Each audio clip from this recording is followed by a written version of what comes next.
Hi mga beshi ko! For today's video, tutulong tayo sa mga homeless people. Kaya ayan mga beshi ko, samahan niyo po ako na ihanda or i-ready itong mga ipapamigay natin. Ilagay na natin lahat sa eco bag.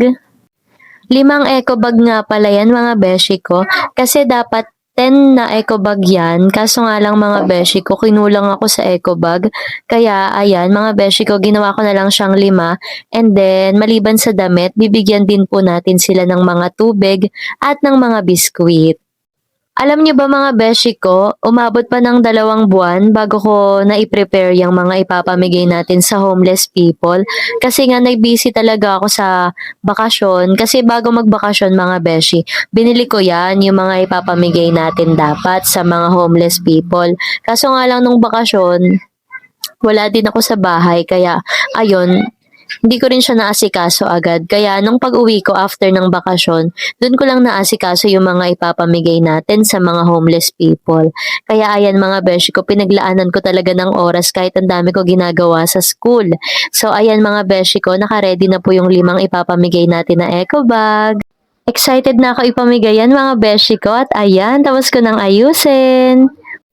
At kinabukasan nga mga beshi ko, dun lang ulit ako nagkaroon ng oras para ayusin naman yung mga biskwit. Kaya ayan mga beshi ko, bumili ako ng 2 biskwit mga beshi. Ayan, Combi tsaka Hansel. At ayan mga beshi ko, ito po yung mga pagkain na ipapamigay natin sa kanila. Alam nyo ba mga beshi, gusto ko pa nga sanang dagdagan yan, kaso nga lang hindi na kinaya talaga ng budget ko. Kaya kung ano na lang muna yung kaya ko ibigay ngayon, yun na lang muna yung ibibigay ko po sa kanila. Mga kumare, abangan niyo po yung vlog ko sa pagpapamigay po nito sa mga homeless people.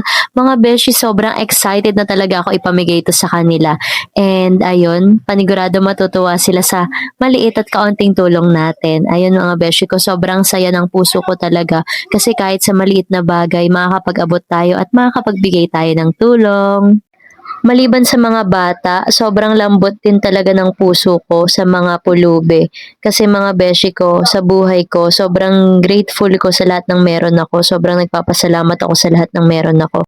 Kasi kung iisipin natin mga beshi, sobrang swerte natin kasi meron tayong bahay, nakakakain tayo araw-araw, nakakaligo tayo, at nakakapag-aral tayo. Tapos lahat pa ng kailangan natin at gusto natin binibigay ni Lord.